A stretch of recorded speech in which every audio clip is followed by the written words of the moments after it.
जी। नमस्कार जी, नमस्कार जी, नमस्कार जी। Yes. Calling attention to the matter of urgent public importance. Sri Raj Babar. Raj Babar. धन्यवाद संसदीय महोदय। उपसभापति महोदय, मेरा ध्यान आकर्षण प्रस्ताव देश में सोने के व्यवसाय से जुड़े लोगों को लेकर है, जो सोने की मैन्युफैक्चरिंग पर लगाई गई एक्साइज ड्यूटी से परेशान है। Okay. You call the attention, that is enough. Yes. I call the attention of the minister for this matter, that is enough. Then you sit. Okay. Now, minister. Minister. Okay. Sir, I have circulated a detailed response. Yeah.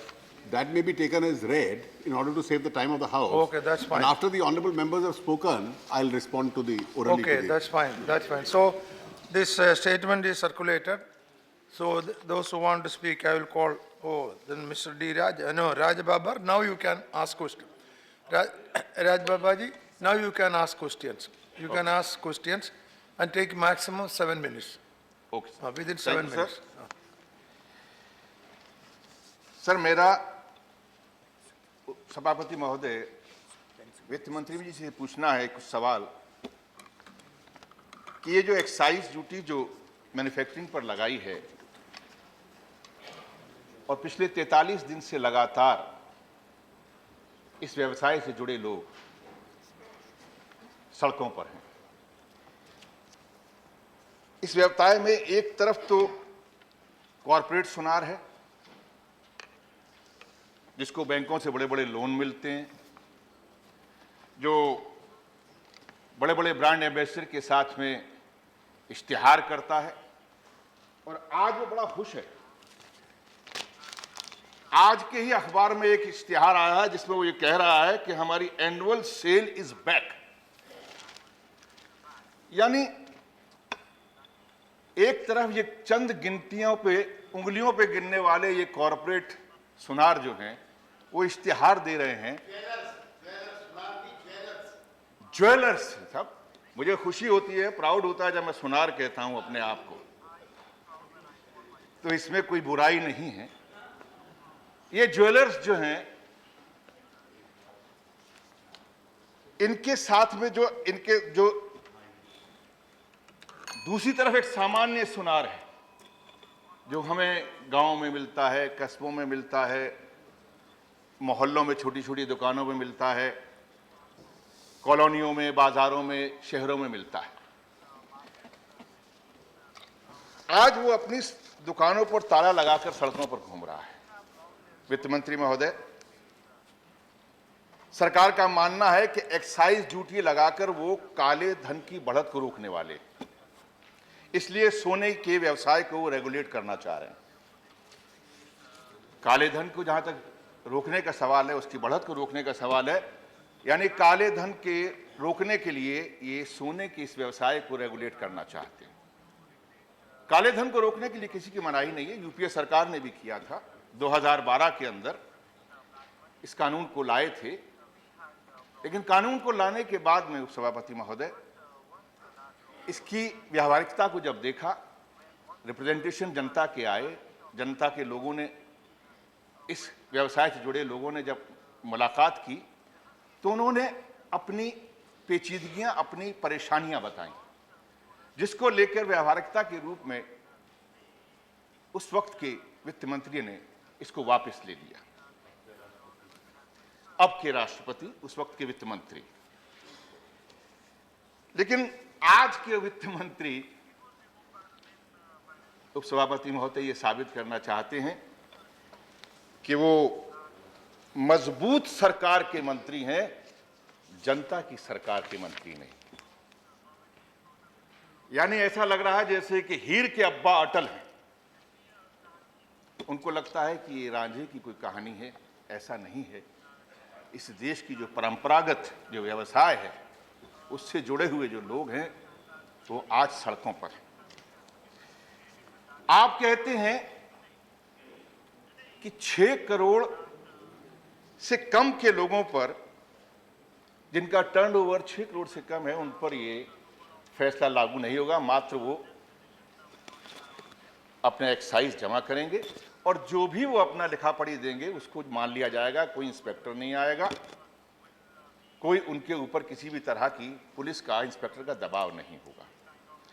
अगर ऐसा है तो क्या इस फैसले को लाने से पहले वित्त मंत्री जी ने कोई इस तरह का सर्वे कराया था जिसमें इनके पास में इस तरह की गिनतियां हों, जिसमें कि इस 6 करोड़ के नीचे आने वाले कितने लोग हैं, कितने इस व्यवसाय से जुड़े हुए लोग हैं, उनकी गिनती क्या है, वो कितना, उनका कितना पैसा यहाँ पे उनको लगाते हैं। अगर ऐसी कोई गिनती इनके पास में है तो पटल पे रखें ताकि उनको कहा जा सके। अगर ऐसा किसी तरह का कोई इन्होंने सर्वे किया है कि जिसके अंदर 6 करोड़ से कम लोग जो ज़्यादातर ये भी कहते हैं, उनका भी कहना ये है कि हम बहुत छोटे व्यवसायी हैं, हमारी इतनी आमदनी नहीं है, हमारा इतना टर्नओवर नहीं है, लेकिन वो डरते सिर्फ एक बात से कि अगर एक्साइज लग जाएगा तो एक्साइज के सारे जो कानून हैं उन पर लागू होंगे। ये कहते हैं ऐसा नहीं होगा। इसकी क्या गारंटी है, जिससे वो भी डरे हुए हैं। अगर ये समझाएंगे सदन में, उनको बताएंगे, हमारे पास में आते हैं, इनके लोगों के पास भी आते हैं, अगर उनको ये बताएंगे तो शायद उनको राहत मिलेगी, लेकिन ऐसा है नहीं। किस दिन तक ये एक्साइज को के कानूनों को उन तक नहीं लागू होने देंगे, ये एक भय है।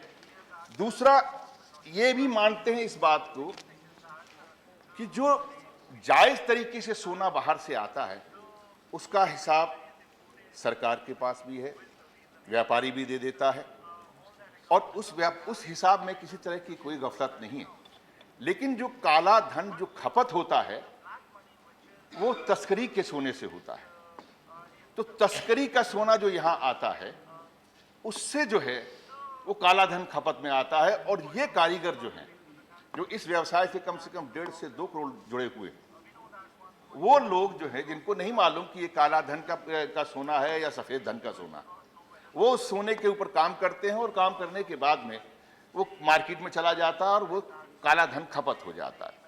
मैं पूछना चाहता हूं कि 2 साल से सरकार में है, इन्होंने कौन सी ऐसी योजना बनाई है जब इनको मालूम है कि काला धन के लिए ये सोना जो स्मगलिंग का है, तस्करी का जो आता है, वो तस्करी के सोने को इन्होंने कोई रुकावट की, कोई योजना बनाई, कोई ऐसा सोना जब्त हुआ जिससे इनके पास में कोई आंकड़े हों कि इनको पता लगे कि इतना काला धन जो है खपत हुआ उसमें। अगर ऐसा कोई आंकड़ा है तो बताएं। अगर इस तरह का आंकड़ा इनकी जानकारी में है तो इसका मतलब यह है कि सरकार जानती है कि स्मगलिंग हो रही है, तस्करी हो रही है।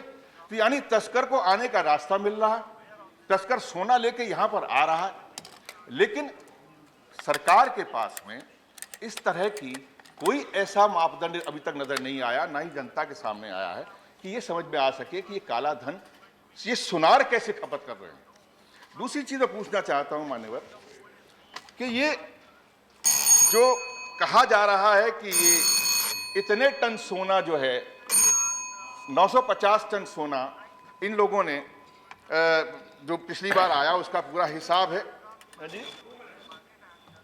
उपसभापति महोदय, अगर सच्चाई पूछे तो काला धन तो सिर्फ बहाना है। ये काला धन सिर्फ बहाना, इन्होंने तो सिर्फ जो असल में अपने सम्मानित कॉरपोरेट सोनार को लेके आना है, जो मात्र गिनतियों में है। वित्त मंत्री जी को सिर्फ मैं एक समय, ज्यादा वक्त नहीं लूंगा, मैं एक समय और एक तारीख याद दिलाना चाहता हूं।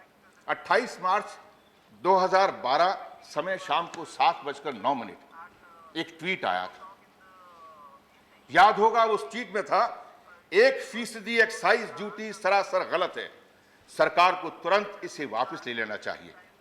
मित्रों, ये और कोई नहीं था, ये गुजरात के एक्स सीएम थे जो आज के प्रधानमंत्री हैं। ऐसा इन 2 साल में क्या हो गया कि प्रधानमंत्री की कही हुई बात जो है, आज के प्रधानमंत्री की उस वक्त की कही हुई बात को पलटना पड़ गया। मैं, वक्त हुआ है ज्यादा ना कहते हुए, मेरे ख्याल से मेरी बात को समझने की कोशिश की जाएगी। हम चाहते हैं कि किसी भी तरीके से काले धन की कोई रुकावट हो, लेकिन इस तरह के कानून सामने ना आए जिसके अंदर 1.5 करोड़ से ज्यादा आर्टिसन जो है वो अपने आप को बेरोजगार साबित करे, वो गुनाहों की तरफ चला जाए या वो केले बेचना शुरू कर दे।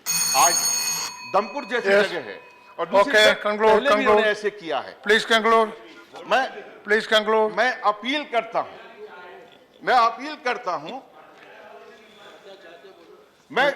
करता हूं कि इस कानून को, काले कानून को, ये एक ऐसा काला कानून जो आज बहुत सारे 5 करोड़ लोगों के ऊपर जो इफेक्ट कर रहा है, इसको वापस ले लिया जाए। इसमें कोई तुगलकी फरमान नहीं लिखा जाए, बल्कि जनता के हित में Okay. Farman.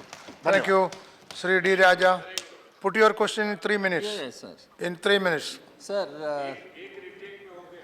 sir, there is no, I am coming to that point. There is an Rajas always use gold. no. If you ask me, if you ask me about position of communists on gold, it is totally a different. No, for Rajas gold is always. It is no. You go. No, Now you put the question. No, you put the question. sir, because yeah. Now I am coming to that point. There is an agitation in the country. Speak. There is an agitation. The note circulated by RNG clearly says, point D, that is statistics shows that consumption of gold is highest by those in the higher income group compared to those in the lower income group. Thus, levy of excise duty will not affect the small consumers. Then again, 2.2 D, it says, in case of manufacture of jewelry on job work basis, the liability to take registration, pay duty and file returns, etc. is on principal manufacturer and not job workers or artisans. My question is, there is a perception. There are thousands of workers in the industry and it is an unorganized sector. And there is a perception these measures may be turned against the interests of those workers. Whether the finance minister will assure those workers, it is an unorganized sector, those workers' interests will be protected. How you are going to protect their interests? And I would like to know from the finance minister what assurance he will be giving. That is my primary concern. That's what I am saying. As far as gold is concerned, gold plays an important role not only in aesthetics but in economy. In economy, it has become a source of black money and unaccounted money. And any government takes efforts to unearth black money and tap this source, we will be willing to support. But the point is, my question is about workers. Workers in the industry, which is an unorganized sector, they should not be affected adversely. And government must protect their interests. How you are going to do? What is your thinking? Is there any legislative measure to protect their interests in the coming days, if not now? Or, no, that's what I am saying. Yeah. Because, sir, finally I finish with one.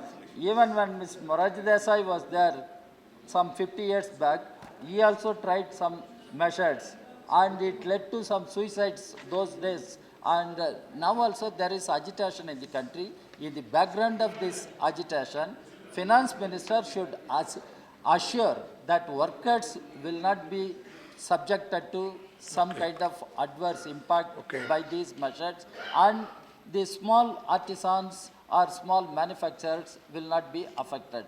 What assurance the finance minister will give? Thank That's you. what I'm asking. Shri Naresh Agarwal, 3 minute के अंदर One पूछिए. sentence, will you kindly permit? No, not only after all this. Just one sentence. No. Not, I am not speaking. I am one sentence just in continuation with Mr. D. Raja, that just like the burden of indirect tax is passed on to the consumers, similarly, this kind of problem is that has been created on jewelers, they are just passing on to the workers in terms of their job losses. Okay. Kindly take care of that. Naresh Agarwal That ji, is important. 3 minute के अंदर. माननीय सभापति जी, जब budget पर चर्चा हो रही थी तब भी मैंने ये बात उठाई थी।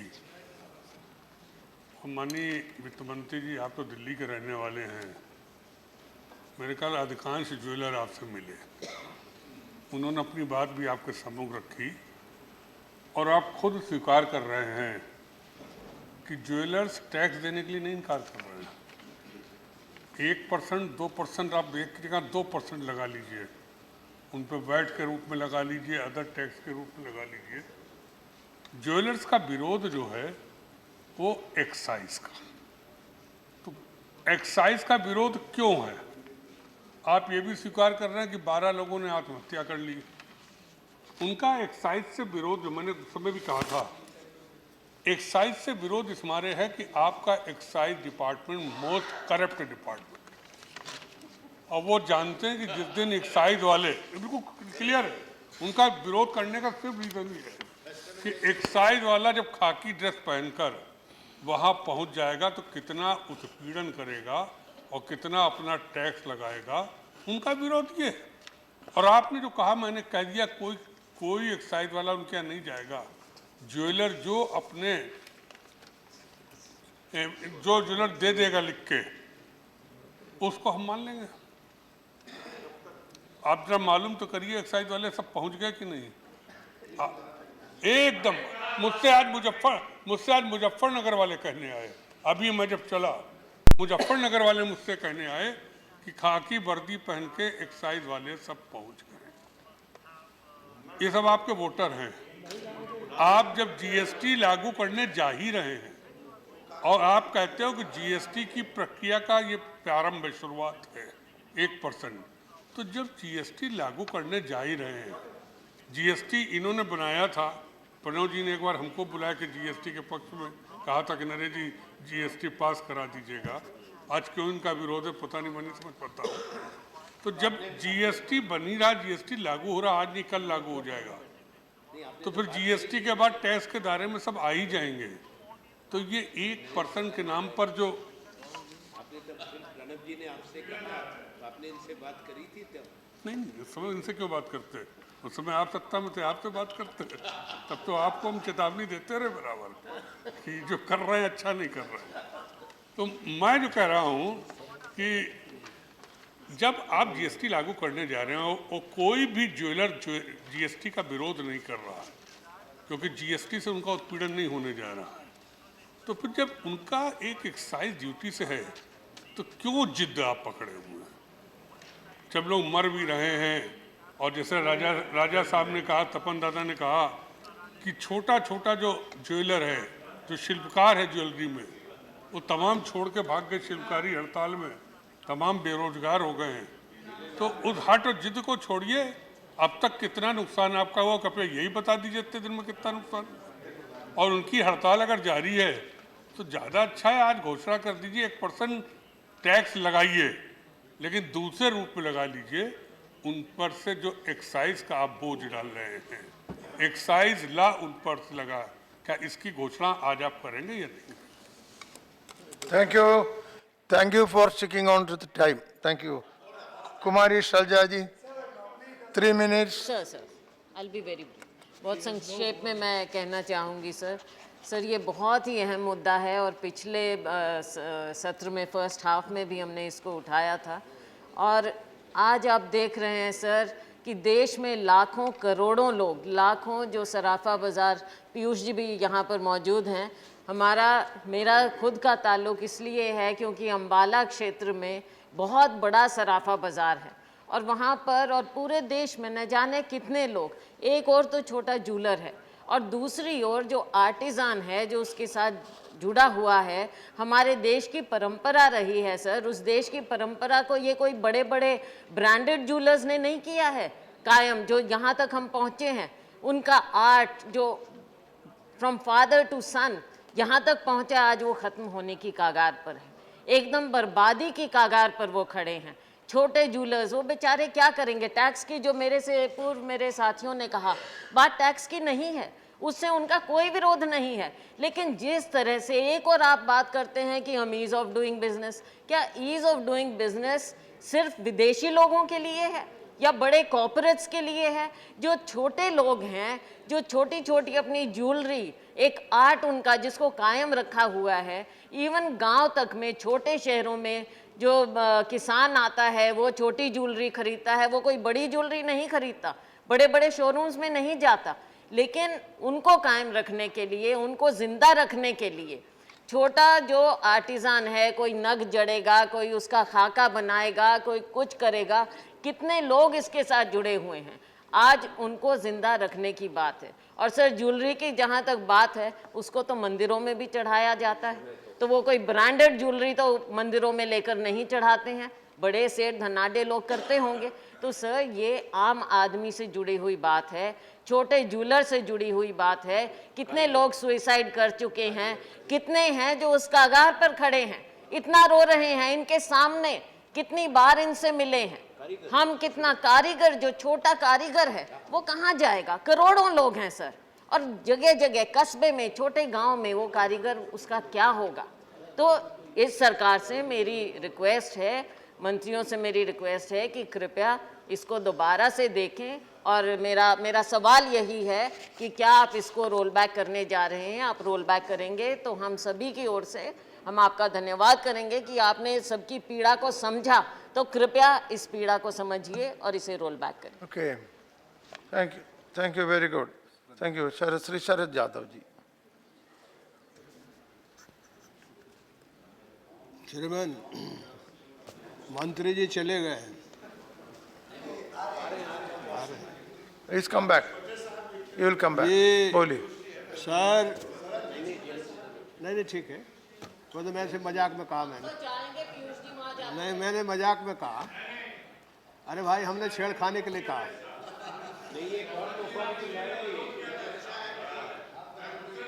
इस सरकार का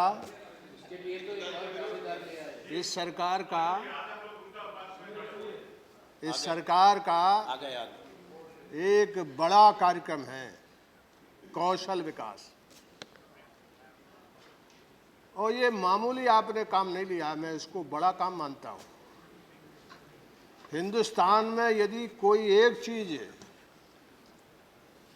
एक दो चीज का नाम लिया जाए तो हिंदुस्तान की जो खेती है, उसके बाद सबसे ज़्यादा हिंदुस्तान का कोई रोजगार मिलता है या रोजगार बनता है, वो दस्तकारों से बनता है। आज भी हिंदुस्तान का एक्सपोर्ट जो है वो सब तरह के बाजार ठप हो गए, लेकिन जो दस्तकार लोग हैं, हाथ से बने हुए सामान वाले कारीगर हैं, उनका एक्सपोर्ट जो है वो आज भी, मैं मंत्री रहा हूं, मुझे मालूम है। ये हिंदुस्तान जो है वो ताजमहल है, खजुराहो है, अजंता है, एलोरा है, ये उन उंगलियों का कमाल है। इस देश के पास कोई ताकत है तो वो उंगलियों की है। हिंदुस्तान की गुलामी जो आई है वो दस्तकारी के, खास करके कपड़ों के जो कारीगर हैं उनके चलते आई है। दुनिया के बाजार में आपका सबसे ज़्यादा रुतबा जो है वो हिंदुस्तान के हाथ से बने हुए सामान के कारीगर जो है उनका था, खास करके कपड़े वालों का था। आज भी कपड़े में बहुत बड़ा रोजगार इसमें है। आज भी पत्थर के जो कारीगर हैं, जो खजुराहो है, आपका ताजमहल है, कोणार्क है, दुनिया आपको कहीं देखने नहीं आती है, ना आपसे कोई प्रभावित है। हिंदुस्तान के हमारे जो पुरखे थे, जिनकी उंगलियों में कमाल था, उनको देखने के लिए हिंदुस्तान दुनिया में दुनिया भर के लोग यहाँ आते हैं। और जब ताजमहल और खजुराहो में आते हैं तो लोगों की आंखें चौंक जाती हैं। इसलिए ये दस्तकारों के हक में मैं खड़ा हूँ। मैं अरुण जी से कहना चाहता हूँ, इनकी संख्या कितनी है मैं पक्के तौर पर नहीं कह सकता। कोई 5 करोड़ कह रहा, कोई 2 करोड़ कह रहा है, लेकिन इतना जरूर है कि जो हाथ के कारीगर है वो पत्थर के हैं, कपड़े में हैं, और बड़ी संख्या में, बड़ी तादाद में, सबसे ज़्यादा बंगाल से लोग इस धंधे में आते हैं। और ये सिर्फ यानी डेली वेजेस जो होते हैं, मजदूर टाइप के जो लोग होते हैं, उनकी उंगलियों का ही पैसा खाते हो, उनकी उंगलियों में ही कमाल है। इसलिए उन उंगली वालों के, खास करके आप कौशल यानी स्किल डेवलपमेंट के लिए आप स्कूल खोल रहे हैं, कॉलेज खोल रहे हैं, आप इसका विस्तार करना चाहते हैं। और एक तरफ ये दस्तकार जो हैं, ये जो कौशल वर्कर हैं, खास करके सोने में, चांदी में, उनके रोजगार को आप छीन रहे हैं, या उनके रोजगार पर दहशत है। और आप ये एक्साइज लगाएंगे तो ये बड़े पे नहीं लगेगी, ये बड़े लोग उन्हीं से वसूल करेंगे, उनकी मजदूरी घटाएंगे, कई तरह के काम, इसमें कई तरह की बीमारियां पैदा होंगी। और मेरी आपसे विनती है कि इस मामले पे गहराई से जाइए, इस मामले में गहराई से जाइए। और दस्तकार जो है वो हिंदुस्तान में महात्मा जी आज़ादी की लड़ाई करते करते दस्तकार हो गए थे। इसलिए दस्तकार इस देश की इतनी बड़ी, और आपने जो कार्यक्रम लिया है वो कार्यक्रम में आप इतने बड़े पैमाने पर हिंदुस्तान का पैसा खर्च करने वाले हैं, तो ये जो दस्तकार लोग हैं इसमें इनकी चिंता कैसे होगी, इनके ऊपर जरूर ये तो एक्साइज ड्यूटी और कोई तरीका निकालिए। और वो सराफा वाले लोगों ने आपको बताया है, उस तरीके से पैसा ले लीजिए। लेकिन ये जो दस्तकार लोग हैं, हिंदुस्तान की यदि कोई खूबी है, कोई ताकत है, तो वो खेती है और हिंदुस्तान के दस्तकार हैं। उन्हें बचाने का काम करिए, यही मेरी आपसे कहना मत। धन्यवाद, धन्यवाद। Shri Anil Desai, 3 minutes. Yeah, I won't exceed that. Sir, probably last whole month, in the month of March, not only Mumbai, Maharashtra, but entire India, jewelers had congregated in big numbers, not only at Jantar Mantar, but every state place. And there was a show of solidarity, unity between them. Over 1% excise duty, which is being applied on the gold, that is being opposed. And the reason behind it, that they are not opposed to the levying of 1% excise duty, but more so they are afraid, or there is a huge, they are afraid because the excise that Inspector Raj, which was there under Gold Control Act, that would again come into being, and that will really demolish the industry. This is not affecting only the jewelers or the traders or the business or the people who are involved in it, but right from the small artisans, goldsmiths, and this somehow has a cascading effect on the entire economy. It is because of the gold. The gold has a very, not only intrinsic value, but it has a special cultural value also. People are emotionally attached to it. And though government's argument is that only higher strata of the society, they are into the maximum consumption of the gold. It is not so today. Even lower middle class people who have that attachment towards the gold, and any saving, which is today, if you happen to see, the gold which was purchased in 60s and 70s has a real value for it, and more than that, they are emotionally attached to it. Because in every ceremony, every festival, gold is being bought, and it has a something significant value in the minds of the people of India. Government has a valid argument, and besides this, they have come out with how it will affect and how small the lower strata of the people engaged in it, like artisans or goldsmiths, they will not be affected by it, but the threat to them is that of Inspector Raj, which will continue, because besides the fact that Honorable Finance Minister had assured gold traders and their federation that there will not be gold, whatever they are thinking, in the way that they will not be harassed by the excise department. But immediately after that, last 2-3 days, they have been receiving notices from the department that you have to go for certain things to be complied with, and whatever their perception of fear was there, that is increasing by the day. So that shows that whether the policymakers and the tax officials or tax department, do they have a disconnect in this? Besides that, GST is on the way. Now 1% excise duty which is being levied, that can be definitely deferred till GST is coming, because GST, under GST, as Chief Economic Advisor, Sri Arvind Subramaniam has suggested, or he is of the view that 2 to 6% levy can be levied on, can be taxed. Gold can be taxed under GST to that extent, where the average tax will be of 17 to 18%. If that measure is to be taken and GST is just on the way, why won't government defer this step by taking it in the GST? So my humble request to the Honorable Finance Minister that this 1% excise levy be taken off and it should be deferred till GST is legislated. Thank you.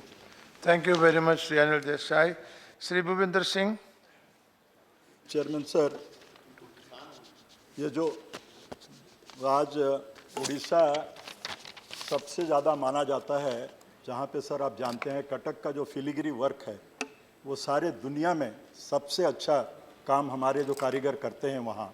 और गांव-गांव में उड़ीसा में केवल सोने के ऊपर नहीं, पत्थर हो, रेत हो, लकड़ी हो, हर एक के ऊपर। तो आज वो जो सारे हिंदुस्तान के जो आर्टिसन हैं, जैसे कि शरद यादव जी बार बार यहाँ बोलते रहे कि उनको हम वो जो पीढ़ी है, वो जो पीढ़ी को हमको ध्यान में रखना चाहिए। और उनका एक ही एप्रीहेंशन है सर यहाँ कि 1% जो एक्साइज ड्यूटी है उसमें वो जो इंस्पेक्टर राज से डर रहे हैं उन लोग। लेकिन आपने जो यहाँ अच्छी तरह से विस्तार से जो बताया है उसमें काफ़ी कन्फ्यूजन हो रहा है कि इसमें जो बात है कि 6 करोड़ जिसका है उसको आप 12 करोड़ से लाके 6 करोड़ तक ले आए हैं। आप यहाँ देखेंगे कि वैट भी जो है हर जगह में 1% नहीं है और जो टैक्स है यूनिफॉर्म नहीं है देश में। तो क्या आप डरते हैं कि जीएसटी आ ही नहीं सकती आने वाले दिन में? अगर जीएसटी आप लाना चाहते हैं और आना है जीएसटी को, तो ये सब टैक्स की ज़रूरत ही नहीं पड़ेगी, ये सब ऑटोमेटिकली सर उसमें आ जाएगा। तो इसमें अपने को कितना सार फायदा हो रहा है। 43 दिन के उन्होंने जो स्ट्राइक की है उससे उनका कहना है कि 56,000 करोड़ रुपए का जो मार्केट व्यापार था वो नुकसान हुआ है। सरकार को तो नुकसान 56,000 करोड़ लाख करोड़ सह लेगी जो बोलते हैं लोग, सरकार नहीं सहती है। वो भी नुकसान जो होता है आम जनता के टैक्स से होता है। आम जनता के ऊपर वो जो भी सरकार के पास पैसा है वो आम जनता से ही आता है। तो इसीलिए इनकी जो संख्या है ये पीढ़ी से पीढ़ी करते आ रहे हैं। तो इसमें आप जो प्राइमरी गोल्ड है, सोना जो प्रीमियर है उसके ऊपर लीजिए, ऑर्नामेंट के ऊपर कम से कम एक क्लियर कर दीजिए। आपकी ऑर्नामेंट से हम एक पैसा भी नहीं लेंगे, तो जो आर्टिसन हैं, जो कारीगर हैं, उनको ये तसल्ली मिल जाएगी कि उनके पास कोई नहीं आएगा, उनसे कोई नहीं पूछेगा, उनका टैक्स क्या है उसके बारे कोई चर्चा नहीं करेगा। ये सबसे बहुत आवश्यकता है इसमें। तो इस चीज़ को, इसको गोल्ड को सर इन्वेस्टमेंट के रूप में लिया जाता है, इसको एक इंडस्ट्री या ट्रेड के रूप में नहीं लिया जाता है। क्योंकि हर एक परिवार, किसान सोचता है कि जिंदगी में मेरी जमीन रहे ना रहे लेकिन गोल्ड कुछ रह जाएगा, मेरे बच्चों के काम आएगा, तो वही मेरी संपत्ति होगी। तो अगर ये बात ठीक है तो आप अगर कैपिटल गेन की बात कर रहे हैं यहाँ, तो यहाँ पे फिर आप एक्साइज ड्यूटी कहाँ ला रहे हैं? अगर ये कैपिटल गेन में जा रहा है गोल्ड, तो फिर यहाँ एक्साइज ड्यूटी का ये क्यों आ रहा है? आपसे और ज़्यादा समझदार कोई नहीं है हमारे वित्त मंत्री जी से। और मैं निवेदन करूंगा कि इसको थोड़ा विचार करें। अभी भी कुछ स्ट्राइक चल रही है। ये ठीक है कि आपने, सरकार ने उनको बोला है कि उनके 3 बंदों को भी कमेटी में रखेंगे, लेकिन उनका नाम जहां तक मुझे पता चला है अभी तक उन्होंने दिया नहीं है। तो कुछ एक बात करके इसको आप जल्दी से जल्दी सर इसका कोई हल निकालिए।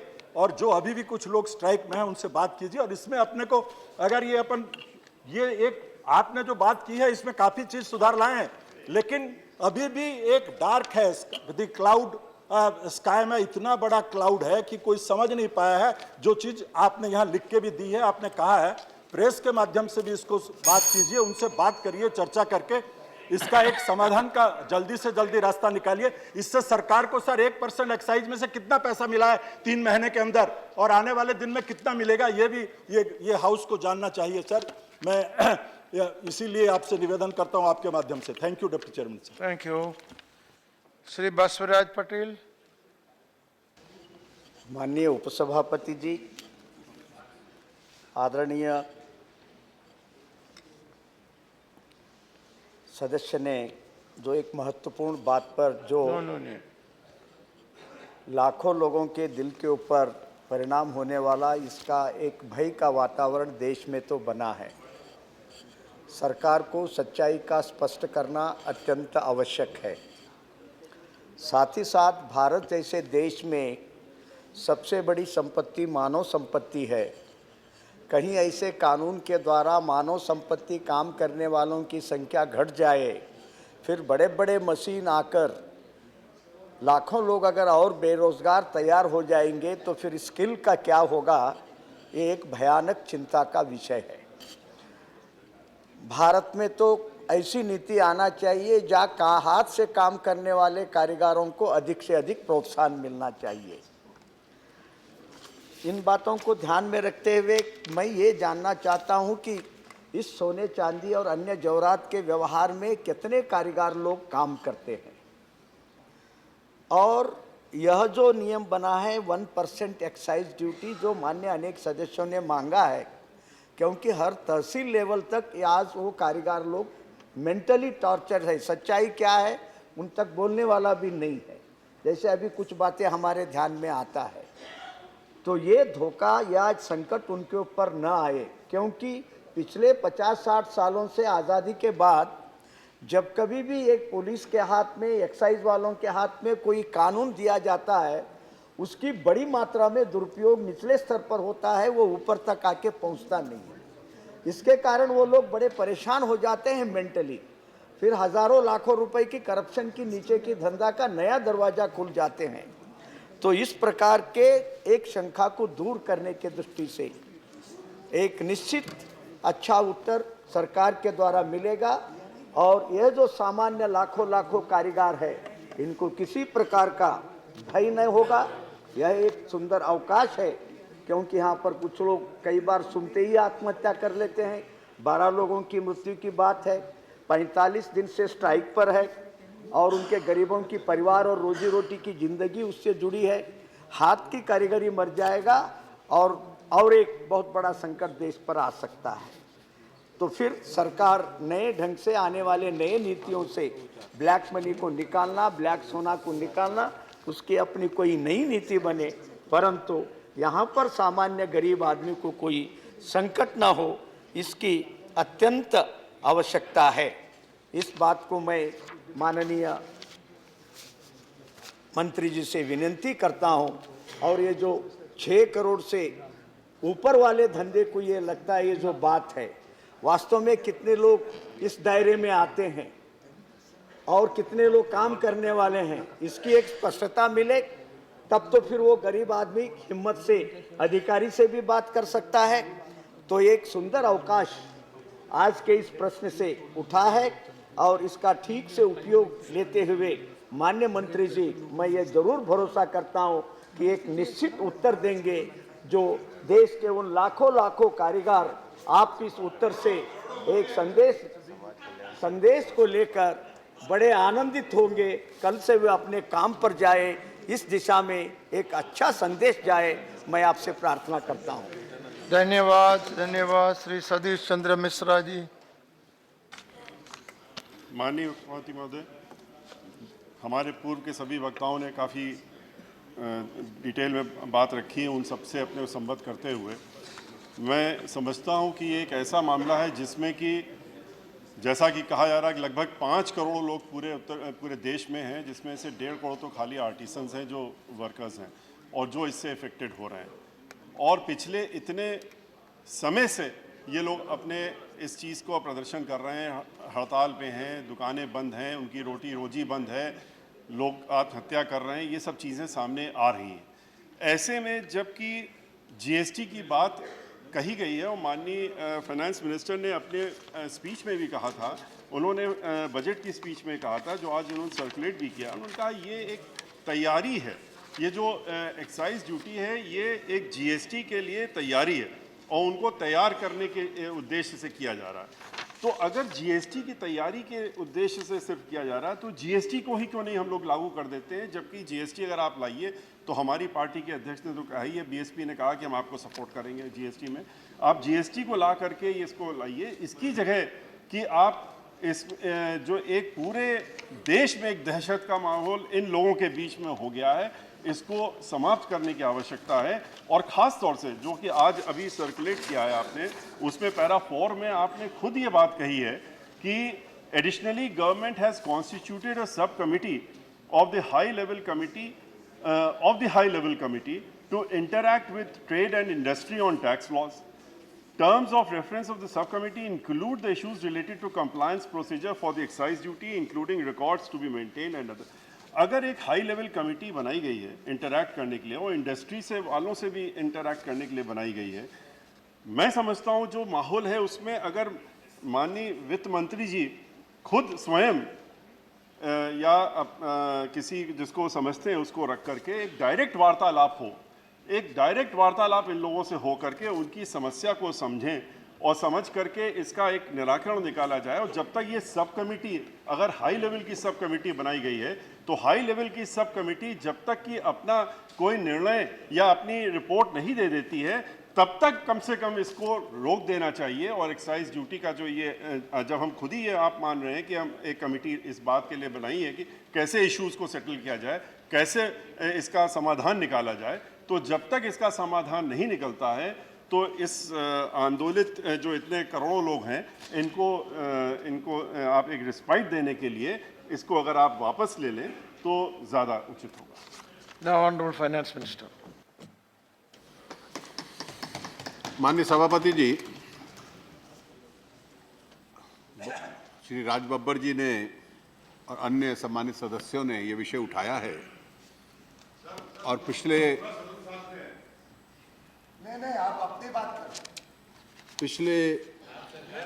कुछ सप्ताहों से इस विषय पर कई सार्वजनिक चर्चाएं भी हुई हैं। मेरी भी इस व्यवसाय के लोगों से बातचीत हुई, उनकी क्या तकलीफ है ये भी समझने का अवसर मिला है। किसी व्यवसाय को या किसी कारीगर को, जो इस देश के परंपरागत कारीगर हैं, किसी को तकलीफ हो, ये सरकार की कभी इंटेंशन नहीं रही है। इसलिए सबसे पहले तो ये स्पष्ट हो जाए कि ये 1% एक्साइज क्यों लगा और किसके ऊपर लागू होता है। तर्क ये दिया गया कि बड़े लोगों को छोड़ दिया, छोटे लोगों पे लगा दिया। अब छोटे लोगों का सहारा ले लेना, उससे राजनीतिक तर्क तो बढ़ जाता है, लेकिन सच्चाई इसकी बिल्कुल विपरीत है। ये एक्साइज किसी कारीगर पे नहीं लगा, ये किसी छोटे स्वर्णकार पे नहीं लगा। जिसको राज बब्बर जी कॉरपोरेट ज्वेलर्स कह रहे थे, अधिकतर वही हैं जो इसके दायरे में आते हैं। और इसलिए छोटे लोगों का सहारा मत लीजिए, उन पे लगा नहीं है।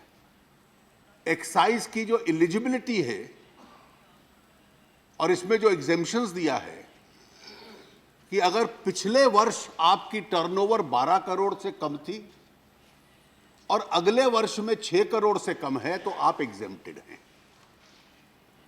और अभी इतना विकसित ये देश नहीं हुआ कि छोटे लोगों की टर्नओवर 12 करोड़ या 6 करोड़ से ज्यादा हो।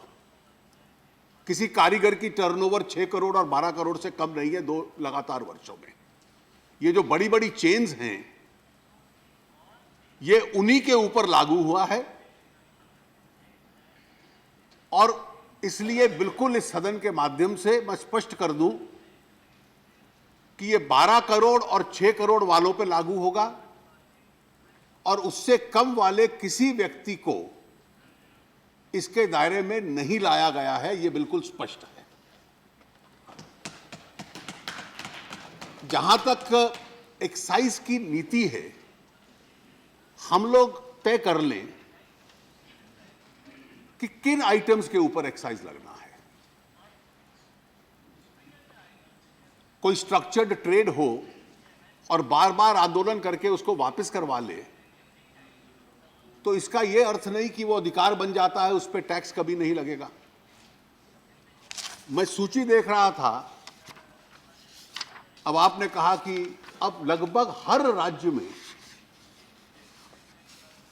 राज्य में गोल्ड के ऊपर वैट लगता है और सबसे अधिक वैट जो आपकी यूपीए की सरकार है, केरल की, 5% का वो लगाती है।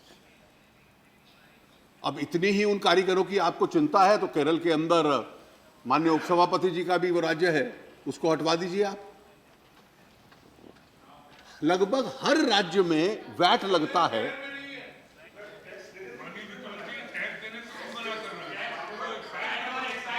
अब आप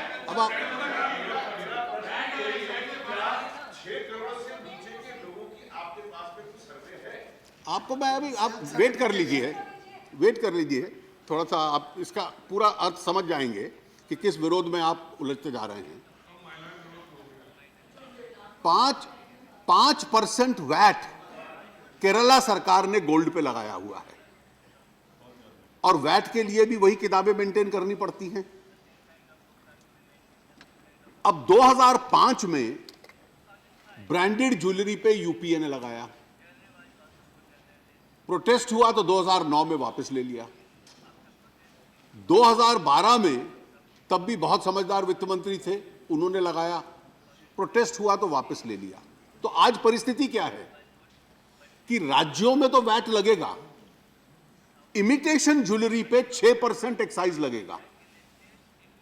imitation jewellery is tax to 6% excise in this country. और छोटी से छोटे आइटम मैं आपको अगर लिस्ट दूं, और ये कोई हमारी सरकार ने नहीं लगाया, जब आप सरकार में थे तब लगता था, soap, toothpaste, toothbrush, footwear, pen, pencil, ink, notebook, candle, fruit juice. और जिस राज्यों के मुख्यमंत्री गए उनके आंदोलन में, वहां बेबी फूड, उसके ऊपर तो टैक्स लगेगा। और ये मैं एक्साइज का जिक्र कर रहा हूं, लेकिन एक लग्जरी आइटम को हम एग्जेम्प्ट कर दें क्योंकि वो एक ऑर्गेनाइज तरीके से प्रोटेस्ट कर सकते हैं। Sorry, I am not yielding mister Raj Babbar, please sit down, let me complete, then you can have your say. बिल्कुल, आप घूमे हुए हैं इसलिए आपको लाइन पे ला रहा हूं मैं। Babar, let him finish. Babar, let him finish. Let him finish. Mr. Babar, Sanjeev Kumar, let the finance minister finish. Sit down. Let him complete his answer. आप बैठिए। मुझे कंप्लीट कर लो, उसके बाद कोई क्लैरिफिकेशन होगा, राज बब्बर जी आप पूछ लेना। अब आप स्पष्ट समझिए कि आपको, और इसलिए जब राजा साहब बोल रहे थे तो मैंने इसलिए, that is why mister Raja I said about the left, today when आम आदमी consumer items are being taxed, we will have to convince the country that a luxury item should be kept outside the tax net. Now, what will be the effect? Why did I say that if we are moving towards the GST, you will have to tax gold? Sir, the whole concept of GST is that if the center is collecting X amount of tax and all the states are collecting a Y amount of tax totally, then GST should together collect X plus Y to start with minimum. कि जितना आज tax आ रहा है उतना आएगा, उस tax के लिए क्या रेट होगा जीएसटी का, जो जीएसटी काउंसिल तय करेगी, which is the revenue neutral rate. Then there will be a standard rate. Naresh जी ने कहा कि पहले कांग्रेस के लोग सपोर्ट करते थे, अब उनका यह कहना है कि आप 18% की कैप लगाइए। मुझे 18% पे कोई इतराज नहीं है, that's a reasonable stand. Caps constitution में हो या कॉन्स्टिट्यूशन के बाहर हो, that's the only area of difference. अगर आपने लग्जरी आइटम्स को जीएसटी से बाहर कर दिया तो फिर 18% मेंटेन करने के लिए आपको इसेंशियल आइटम्स की ड्यूटी बढ़ानी पड़ेगी कि गोल्ड को टैक्स की माफी दो और सीमेंट, स्टील, आयरन के ऊपर, जूते के ऊपर, कपड़े के ऊपर इसको ज्यादा बढ़ाओ।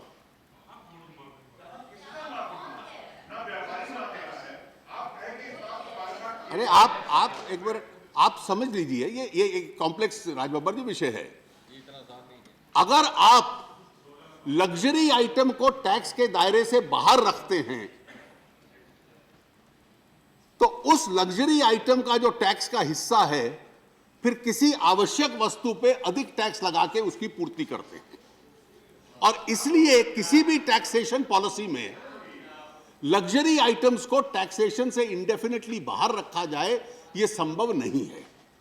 दूसरा, देखिए, लेट हिम फिनिश।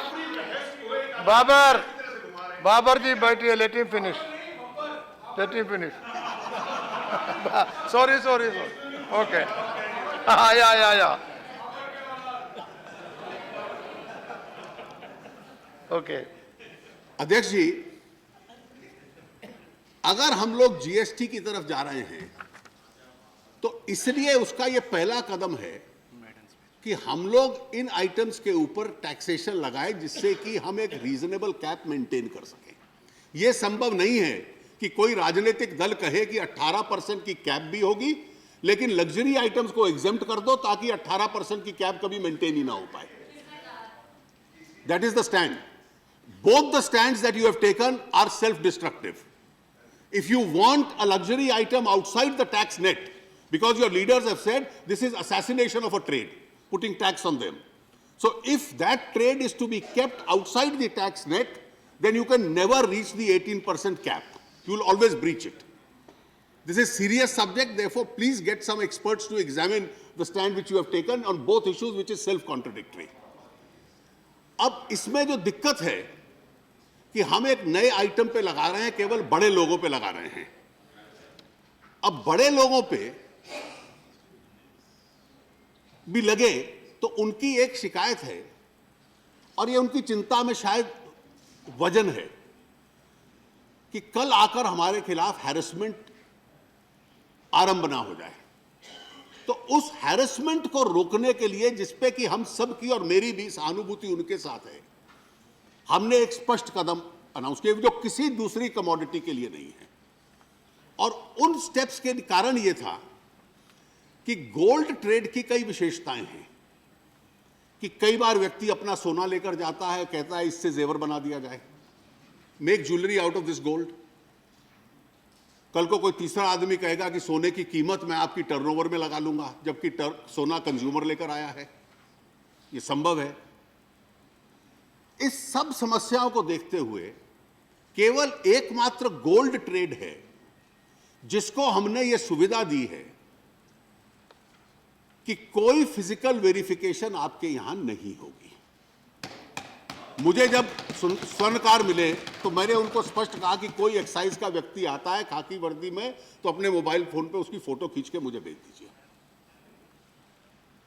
सीबीएसई के चेयरपर्सन ने चिट्ठी लिखी है सब फील्ड यूनिट्स को कि नो, कोई फिजिकली नहीं जाएगा। जो आप वैट की रिटर्न फाइल करते हैं उसी की सेल्फ असेसमेंट रिटर्न के ऊपर एक्साइज दे दें, सेल्फ सर्टिफिकेशन से आप एक्साइज दे दें। जो आप वैट की रिटर्न फाइल कर रहे हैं उसको स्वीकार किया जाएगा, और यह केवल बड़े वालों के ऊपर लागू है, छोटे वालों पर लागू नहीं है। यह जो सुविधा है ये पूरी गाइडलाइंस हैं, और इसके अतिरिक्त आपको कोई और सेफगार्ड चाहिए, टैक्स आपको देना पड़ेगा, लेकिन हैरेसमेंट रोकने के लिए आपको कोई और अगर सुविधा इसमें चाहिए, कोई प्रिकॉशनरी स्टेप चाहिए, तो हम वो भी लेने को तैयार हैं। और उसके लिए नरेश जी, मैं इसका आपने मैं अभी मैं उत्तर दे देता हूं। नहीं, आपका रेलेवेंट प्रश्न है क्योंकि ये तर्क दिया जा रहा है, इसलिए you are entitle to a reply. मैं अभी देता हूं उसका। तो उनको ये कहा और उनसे बातचीत करके तय किया कि हम डॉक्टर अशोक लहरी, जो सरकार में पहले चीफ इकोनॉमिक एडवाइजर थे, उनकी अध्यक्षता में एक कमेटी बना देते हैं। उसमें आपके 3 नुमाइंदे रहेंगे, और आप सब बैठकर तय कर दो कि इसमें और सेफगार्ड क्या चाहिए कि हैरेसमेंट ना हो। टैक्स आपको देना पड़ेगा, लेकिन टैक्स यस, हैरेसमेंट नो। और उसकी दृष्टि से उनकी पहली मीटिंग अभी हुई। वो 3 कौन होंगे? अब कठिनाई मेरी ये है कि दर्जनों ऑल इंडिया संगठन हैं, कोई हड़ताल पे है, कोई हड़ताल पे नहीं है, और आज तो कोई हड़ताल पे नहीं है। और उसके अतिरिक्त कुछ उसमें से आकर फैसला कर गए कि हड़ताल हमने पहले दौर की कॉल ऑफ कर दी और आप ये कमेटी बना दीजिए। कुछ ने कॉल ऑफ कर दी, कुछ ने कहा हम नहीं कॉल ऑफ करते, बाद में सबने कॉल ऑफ कर दी। तो उनको तय करना है कि उनके उद्योग के 3 सदस्य कौन होंगे। हम सरकार तय नहीं करना चाहती, और डॉक्टर लहरी को हमने ये इंस्ट्रक्शंस दी हैं कि उनके साथ बातचीत करके उनके 3 नुमाइंदे आप ले लीजिए। अब उनकी अगली मीटिंग आने वाले सप्ताह में है, और हमें इसकी रिकमेंडेशन दे दो। अब सतीश मिश्रा जी ने ये कहा कि जब तक इसको आगे ले जाओ, जब तक ये सब फैसला ना हो, तो 31 मार्च तक जितने लोगों ने रजिस्टर करवाना था करवाना। ये जो बड़ी कैटेगरी के लोग हैं केवल उनको रजिस्टर करवाना था, कुल मिला के उसमें 206 ने करवाया है। और उसके साथ हमने ये सुविधा दे दी कि क्योंकि हमने डॉक्टर लहरी की कमेटी बनाई ही है और हो सकता है 1-2 कदम वो और अनाउंस कर दें जिसको हम स्वीकार कर लें, तो इसलिए 31 मार्च को भी बढ़ाकर हमने उसको 30 जून कर दिया।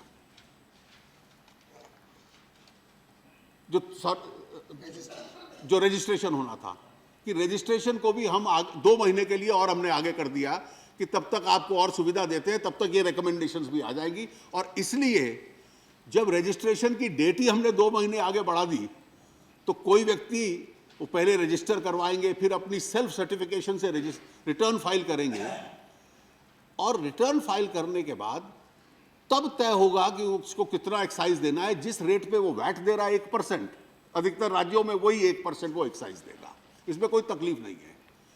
मैं केवल इतना आग्रह चाहूंगा, जो नरेश जी ने कहा कि कोई और नाम दे दें। अब गोल्ड ट्रेड की एक विशेषता है, इस देश में सोना तो है नहीं, बाहर से आता है, और बाहर से जब आता है आप सोने के इंपोर्ट पे जितना प्रतिबंध लगाओगे या जितनी अधिक ड्यूटी लगाओगे उतनी स्मगलिंग बढ़ती है। The bigger the ban the higher is the smuggling. आज आपको बहुत चिंता है उस ट्रेड की, लेकिन 2013 में आपने 80-20 स्कीम लागू की थी जब सीएडी करंट अकाउंट डेफिसिट बहुत बढ़ गया था, और उस स्कीम के तहत कहा कि जो व्यक्ति वही इंपोर्ट कर सकता है जो 20% जेवर बना के बाद में री इंपोर्ट करेगा। तो छोटे आदमी का तो बिल्कुल व्यवसाय बंद हो गया था। उस वक्त छोटे व्यक्ति की चिंता नहीं थी। और यह भी आपको मालूम हो कि 16 मई को चुनाव का रिजल्ट आ गया था 2014 को। यह हम लोगों का बड़ा दिल था कि हमने उसमें कार्रवाई नहीं की। 16 मई और 26 मई के बीच में एक आदेश पास हो गया कि केवल स्टार, पहले बैंक्स जो थे पब्लिक सेक्टर बैंक्स, वो सोना इंपोर्ट करते थे। अब केवल स्टार एक्सपोर्टर्स, स्टार हाउसेस जो हैं वो करेंगे, और 6 या 7 लोगों के हाथ में सारा गोल्ड का इंपोर्ट दे दिया गया था। उन दोनों कदमों का असर यह हुआ कि ऑफिशियल इंपोर्ट कम हो गया और स्मगलिंग ज्यादा हो गई। सरकार में आने के बाद हमने इसको ओपन कर दिया कि कोई छोटा आदमी भी इंपोर्ट कर सकता है, क्योंकि हम लोग जानते हैं कि सांस्कृतिक दृष्टि से इस देश की एक, अच्छा है बुरा मैं उस तर्क में नहीं जाता, लेकिन गोल्ड की एक एपेटाइट है जो इस देश के लोग उसको इस्तेमाल करते हैं। आज 10% कस्टम ड्यूटी गोल्ड पे है। जो नरेश जी ने पूछा, उस कस्टम ड्यूटी को अगर हम बढ़ाते हैं तो स्मगलिंग बढ़ जाती है, अनऑफिशियल रूट से आता है। आज आप किसी भी एयरपोर्ट पे सांसद के नाते जाएंगे, जो कस्टम अधिकारी मिले उससे पूछ लीजिए कि सबसे ज्यादा आपकी एनर्जी किस आइटम की स्मगलिंग रोकने में लगती है, तो वो आपको कहेगा गोल्ड। तो इसलिए कस्टम ड्यूटी बढ़ा दो और उससे स्मगलिंग रूट से ज्यादा सोना आ जाए, इसमें कोई लाभ नहीं है। अब डोमेस्टिक टैक्स कौन सा लगेगा? 3 तरह के डोमेस्टिक टैक्स हैं। सर्विस टैक्स लग नहीं सकता, वो सिर्फ सर्विसेज पे लगता है। दूसरे 2 बचते हैं, एक्साइज ड्यूटी और कस्टम्स। कस्टम्स बढ़ा नहीं सकते हम। तीसरा केवल एकमात्र टैक्स एक्साइज है सेंटर के पास, सेंटर का कोई और टैक्स नहीं है। अब सेंटर एक्साइज ना लगाए तो कौन सा दूसरा टैक्सेशन है? और ये कुछ महीनों की बात है, जिस दिन कांग्रेस पार्टी सहयोग करेगी, जीएसटी बन जाएगा, ये दोनों टैक्सेस उसमें मर्ज हो जाएंगे। जो वैट लगाती है स्टेट और जो सेंट्रल एक्साइज होगा, दोनों मर्ज होके जीएसटी के रूप में आ जाएंगे। और जीएसटी के रूप में आने के बाद हर आइटम को, जैसे मैंने कहा, इंक्लूडिंग लग्जरी आइटम्स, उनको टैक्स देना पड़ेगा। मैं केवल 2 चीजों का आग्रह करके, इसलिए कोई और वैकल्पिक टैक्स है नहीं जो लग सकता है, और केवल एक आइटम के लिए आप नया डिपार्टमेंट खड़ा कर दो और नया टैक्स खड़ा कर दो, ये कोई बहुत समझदारी की नीति नहीं होगी।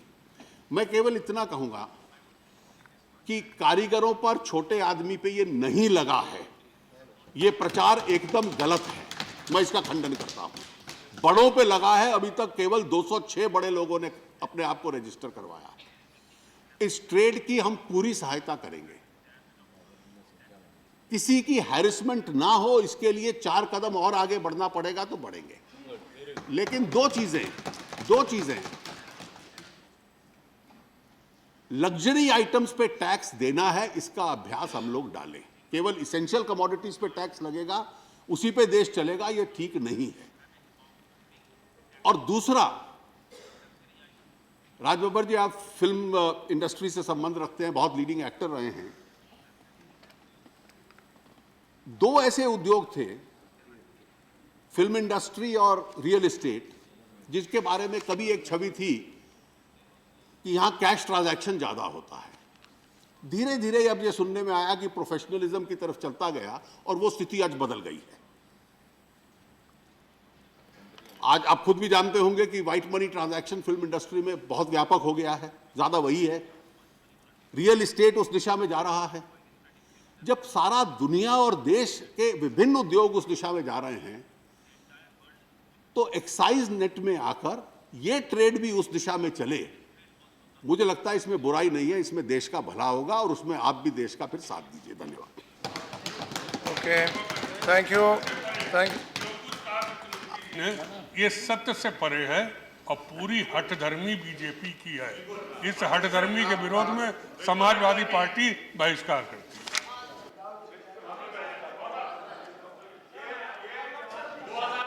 Okay. All right. The Constitution Scheduled Caste Order Amendment Bill 2016. I have to. No, he has explained it very well. Explained it very well. You.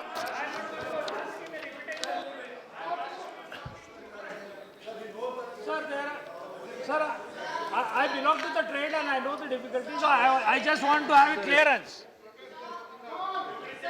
Sir, Deputy Chairman, sir, I'll not take more time, sir. Just 2 minutes, it's a query.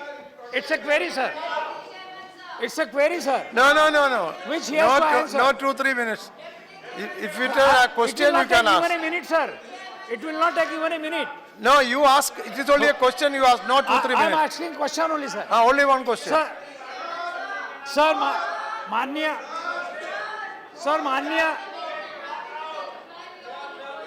You are walking out. Okay. sir, माननीय, That's your freedom. Walking out is your right. माननीय वित्त मंत्री महोदय से मैं 2 बातें पूछना चाहूंगा। अरे नहीं हो सकता है वो। No.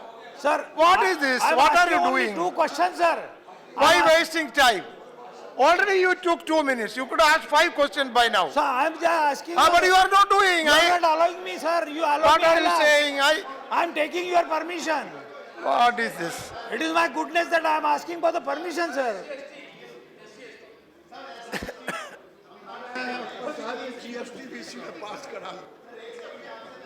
अरे क्या है?